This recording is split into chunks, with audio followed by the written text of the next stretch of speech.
What's going on, guys? We are back for another video. Today we're going to be talking about the crazy insider trading story that really isn't all that crazy because I think it happens a lot. And we're talking about the congressman or the senators Richard Burr and Kelly Loeffler, who are accused of insider trading, and a couple other ones who are suspected maybe a little foul play.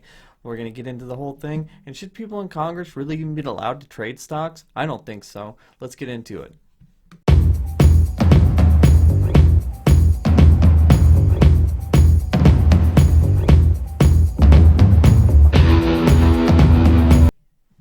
So I think a story like this is really important, and it really shows that there's two sets of rules. There's the rules for us, and then there's the rules for the elites.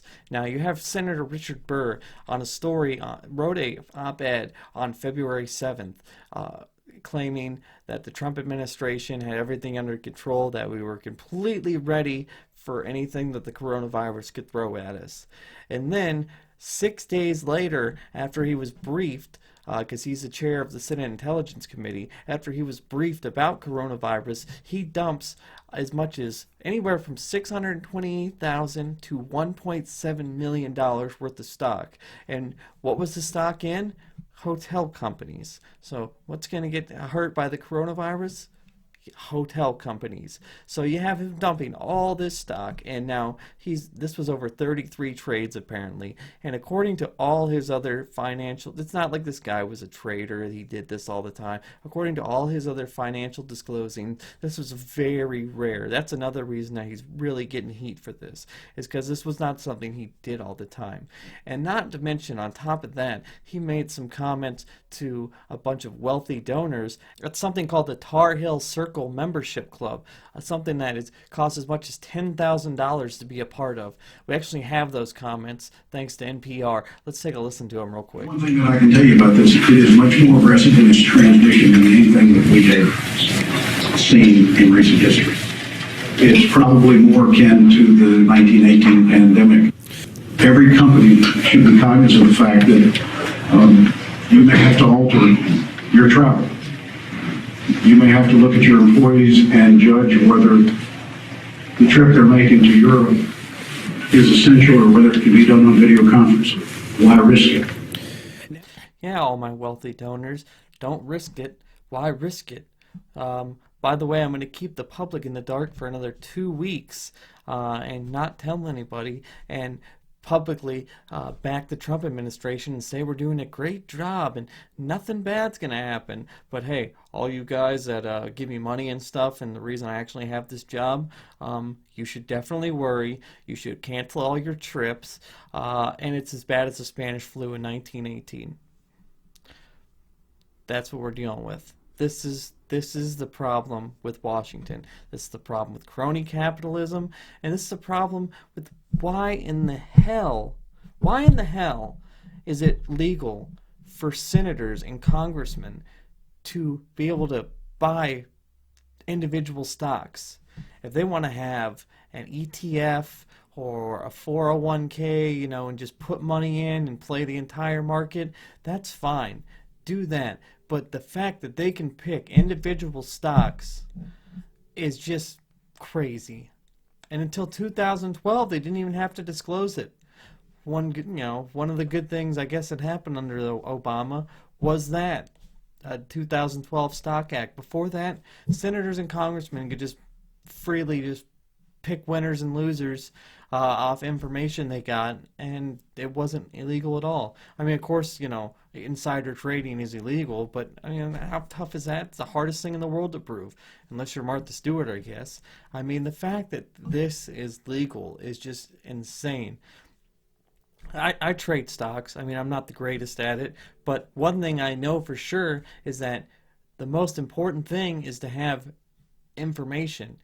You want to be first. If you know something is going to happen before the public does, that's like gold. I mean, anybody can trade like that, and anybody has traded like that successfully. So a reporter from The Atlantic found that since the early 2000s, before the Stock Act was passed, one analysis found that 61,988 stock trades made between 2004 and 2010, for instance, showed that politicians outperformed the market by 20%. with the portfolios of high-ranking Republicans beating the market by 35%. 35% they beat the market by. That is insane. Like that doesn't happen. Those are Warren Buffett doesn't get those numbers. These people are all criminals, man, I swear. By the way, only 3 senators didn't vote for that Stock Act in 2012, and guess what? Richard Burr was one of them. I mean, this is just simply ridiculous. And then here, let's look at his statement he put out after the fact. Mr. Richard Burr, the chair of the frickin' Senate Intelligence Committee, put out a tweet saying, I relied slowly on the public news reports to guide my decisions regarding the sale of stocks on February 13. Specifically, I followed closely CNBC's daily health and science reporting out of its Asian bureaus at the time. Blah, blah, blah, blah, blah, blah, blah. You can see the rest. Basically, this guy trying to tell us, like, oh, I have one part of me that makes trades on Wall Street, and then I have another part of me that's in the Senate Intelligence Committee getting all this first-hand information that I can then use to make trades. Like, come on, man, are you serious? Like, they really think we're that dumb. Anyway, okay, before I get to the other worst culprit, Kelly Loeffler, there was 2 other senators, Einhoff and Feinstein, that also made what looked like some suspicious trades, but I dug into it a little bit more, and the Feinstein one, her husband actually sold some stock in a cancer therapy company, which doesn't really get affected by this. I mean, all stocks were affected a little bit, but I mean it's not not nearly what hotels and things like that. And Einhoff, it actually looks like he has been slowly selling stocks for a couple years. He's been switching from stocks to bonds since 2018, and there's actually proof of this. And the companies he did sell off on were like bigger blue chips like Apple and stuff. So while it's still bullshit that they get to trade stocks and stuff like that, this particular profiting off selling stock from the coronavirus scandal, like theirs isn't quite as egregious. So with that said, that's kind of why I didn't. With that said, let's get to Kelly Loeffler. Now, Loeffler, she got particularly greedy because not only did she sell $3.1 million worth of stock the day after a Senate all-hands-on-deck meeting about coronavirus with Dr. Anthony Fauci and the CDC, but she also invested in a company called Certrix. Now, what does Certrix do? They sell software for video conferencing. Something that might happen a lot now that everybody's inside and can't go to work. Let's look at one of her tweets from before or right after she did that. Senator Loeffler would like you to know, way after she sold her stock on February 28th, that Democrats have dangerously and intentionally misled the American people on hashtag coronavirus readiness. Here's the truth. At real Donald Trump and his administration are doing a great job working to keep Americans healthy and safe. Yet you sold $3 million worth of your stock and bought stock in a teleconference company. Yeah, I'm sure that really all checks out there. Now, of course, Loeffler, Burr, and all the others have denied it.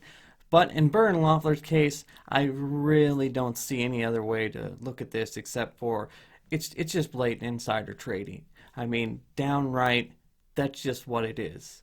And they should be prosecuted for it.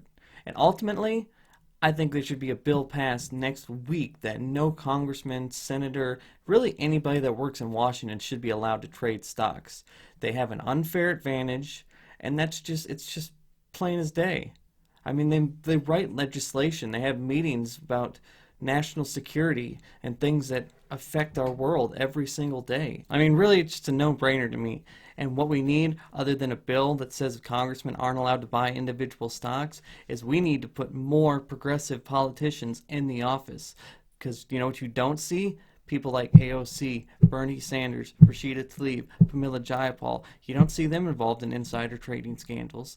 And that's what we need. If we put people in there that are put in there by the donor class, by the special interests, that's who they're going to look out for. If we put people in office that are put there by the people, that's who they're going to look out for. At least that's how I see it.